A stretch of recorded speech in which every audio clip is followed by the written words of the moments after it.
Assalamualaikum dan salam sejahtera. Seterusnya, saya akan menerangkan tentang sistem-sistem yang ada di unit farmasi pesakit luar atau outpatient department di Hospital Shah Alam. Okey, Hospital Shah Alam mempunyai satu perkhidmatan yang selalu diorang gunakan, iaitu UMP atau lebih dikenali sebagai ubat melalui e-pos. Pihak hospital akan membekalkan dan mengepuskan ubat susulan, iaitu ubat-ubat yang pesakit pernah datang ambil sebelum ni di lokasi yang mereka inginkan di seluruh Malaysia. Akan tetapi, semasa kita orang melakukan praktikal di sana, kita orang tidak menguruskan UMP ni secara sepenuhnya kerana ia merupakan tanggungjawab pegawai farmasi. Untuk kita pelajar praktikal atau pembantu pegawai farmasi, tugas utama kita ialah dengan mengisi bakul-bakul yang berwarna oranye, dan apabila sudah siap diisi bakul itu, perlu diletakkan bersebelahan dengan meja pegawai farmasi yang akan diuruskan oleh mereka. Persoalannya, apa kriteria untuk mendapatkan ubat melalui e-pos ni? Okey. Antaranya ialah pesakit faham cara menggunakannya dan menyimpan ubat, pesakit seorang yang stabil dan tidak memerlukan ubat psikotropik. Ubat yang di-pos mestilah ubat jenis tablet atau kapsul sahaja, dan untuk kegunaan penyakit kronik sahaja. Okey. Pesakit boleh mendaftar di kaunter farmasi selepas mendapatkan keterangan yang lebih lanjut tentang UMP oleh pegawai yang bertugas. Jadi, apa faedah yang kita orang dapat lihat daripada perkhidmatan ini ialah ubat akan selamat dihantar ke destinasi pilihan. Bekalan ubat tidak akan putus dan akan dapat menjimatkan kos perjalanan ulang alik dari rumah ke hospital. Kos penghantaran ubat juga tidaklah terlalu mahal dan UMP ini sangat sesuai untuk golongan yang kurang kemampuan dan juga golongan warga emas. Kad temu janji dan juga SMS dan ambil. Kedua-dua khidmat ini mempunyai beberapa persamaan di dalam proses dan juga tujuan mereka. Tujuan servis-servis ini sama sahaja seperti VAS yang lain, iaitu untuk mengurangkan masa menunggu pesakit untuk mengambil ubat. Yang membezakan kedua-dua servis ini daripada yang lain ialah pihak farmasi akan menyediakan bekalan ubat pesakit beberapa hari lebih awal dari tarikh yang ditetapkan di dalam kad temu janji pesakit ataupun tarikh yang dipersetujui oleh pesakit melalui SMS ataupun panggilan telefon. Kebiasaannya, servis ini digunakan oleh pesakit kronik yang mempunyai tempoh rawatan jangka masih lama seperti 3 bulan ataupun 6 bulan. Tetapi, tidak semua ubat boleh dibekalkan melalui servis ini. Antara ubat yang tidak boleh dibekalkan melalui servis ini ialah ubat terkawal dan juga ubat cecair, sama ada ubat cecair internal ataupun ubat cecair eksternal. Proses pengisian ubat ini ataupun proses filling ubat ini akan dilakukan oleh student. Setiap minggu pada hari Isnin akan ada prescription yang dikumpul untuk kita fill. Prescription ini boleh di-fill seperti biasa kecuali ubat fridge item. Ketepikan label dan simpan di dalam bakul. Selepas siap semua, bakul tersebut akan dihantar ke ruang kerja pegawai di bahagian belakang untuk di counter check. Lepas semua ubat telah pun di counter check, ubat-ubat tersebut akan diletakkan dalam satu pack plastik besar dan kita boleh nampak label nama pasien dan juga nama pendaftaran pasien.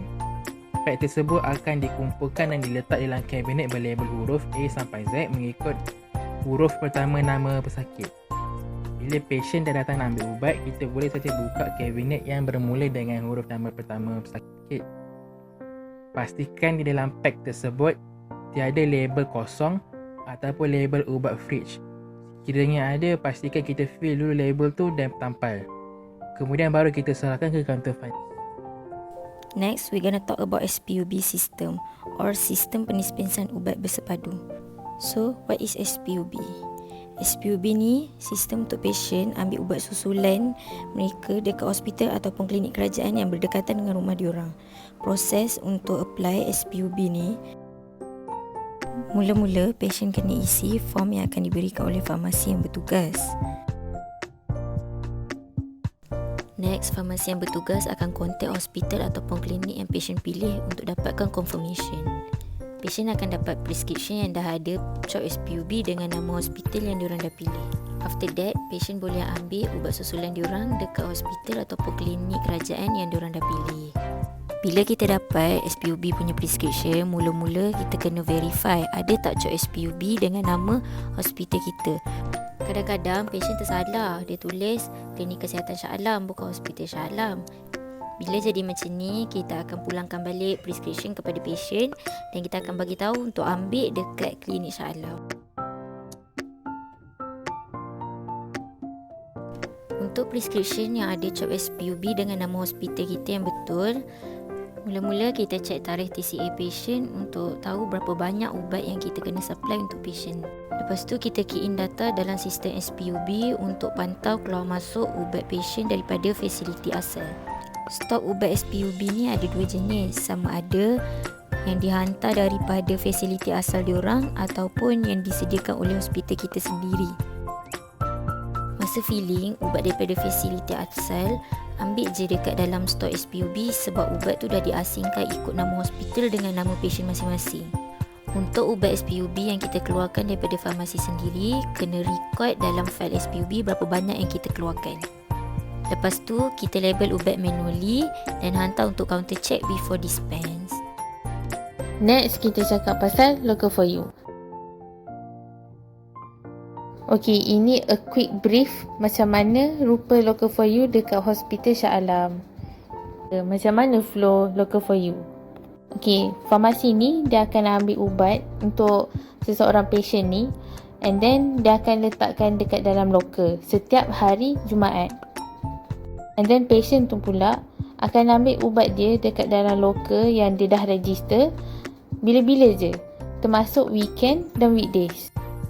Benefit dia kurang lah nak kena tunggu sebab dia dah tak perlu nak kena beratur. And then patient tu juga boleh je nak parking dekat lobby and then dia cepat-cepat ambil ubat dia dekat locker, lepas tu dia masuk balik dalam kereta.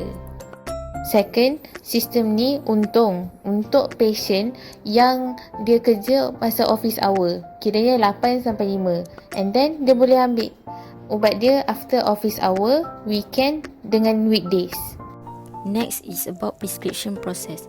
So, how do patients get their medication? First kali, patient kena bawa appointment card. Lepas tu, bagi dekat farmasi yang bertugas dekat kaunter pendaftaran untuk register. Farmasi akan proses dalam sistem. Lepas tu, bagi token number untuk tunggu turn. Lepas register, appointment card dengan token number patient akan dihantar ke work area. Dekat sini, kita ada two types of prescription. Sistem prescription dengan manual prescription. Untuk sistem prescription, data patient dah ada dalam sistem. Farmasi akan allocate dalam sistem, lepas tu print label. Label akan keluar dalam bentuk macam ni. So, kita fill je ubat ikut label. Untuk manual prescription macam ni, mula-mula kita kena check dos patient betul ke tak. Lepas tu baru kita calculate berapa banyak nak dispense ke patient. Dan kita boleh fill ubat macam biasa. Lepas tu kita kena buat label manually. Dan bakul ubat tu kita letak dekat tempat counter check untuk farmasi counter check before dispense. Lepas tu baru farmasi boleh dispense ubat untuk patient.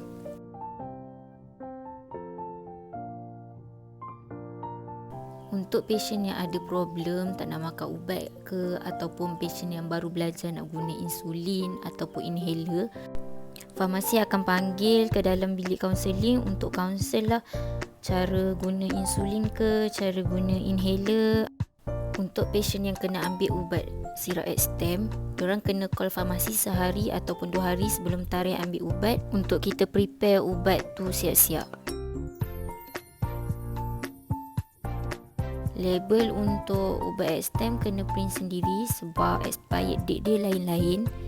Lepas tu kena counter check untuk confirmation baru boleh simpan.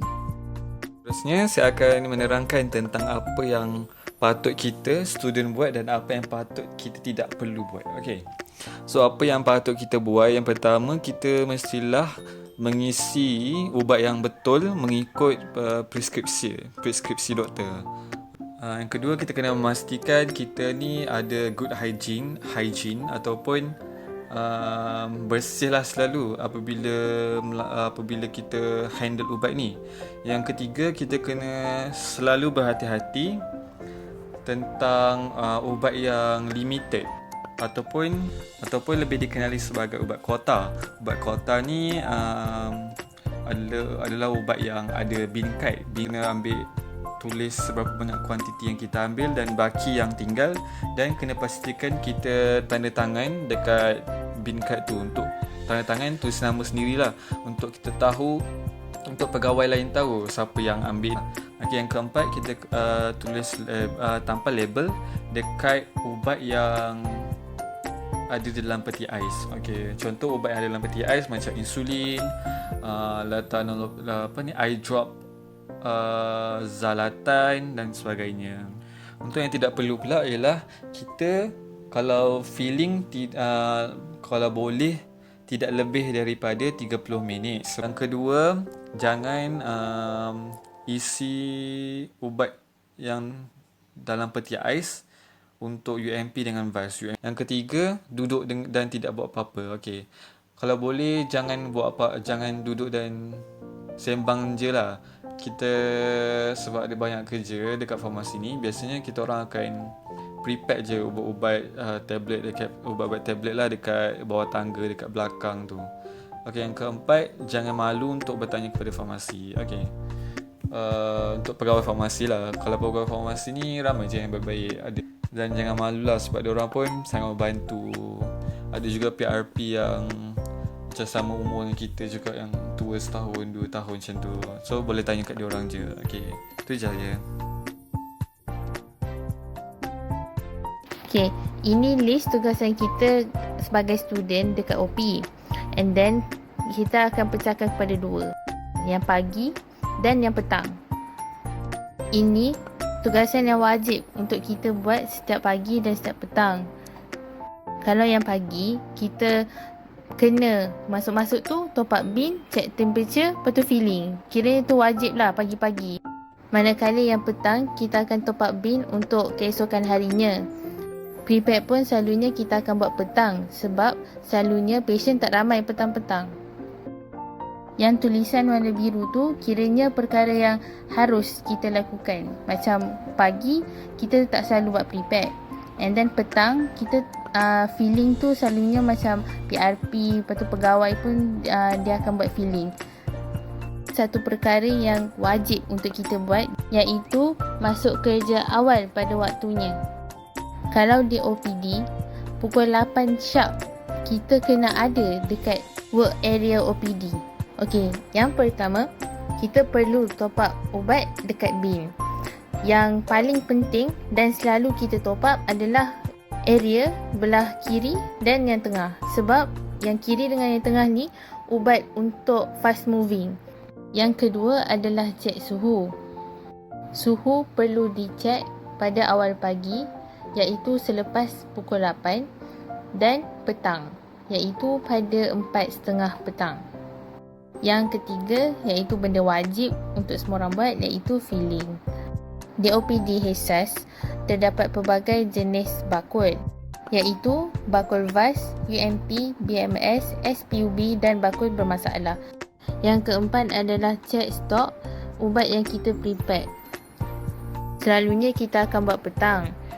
Dan kalau ada ubat yang hampir habis, kita perlu inform kepada PPF yang in charge ataupun anti. Yang kelima adalah prepare, yang di mana student perlu prepare ubat kepada kuantiti yang lebih kecil. Yang keenam adalah ubat return.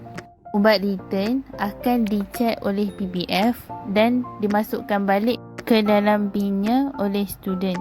Tambahan, tugas yang kita hanya buat sekali dalam seminggu adalah mengambil ubat inden OP di manufacturing department.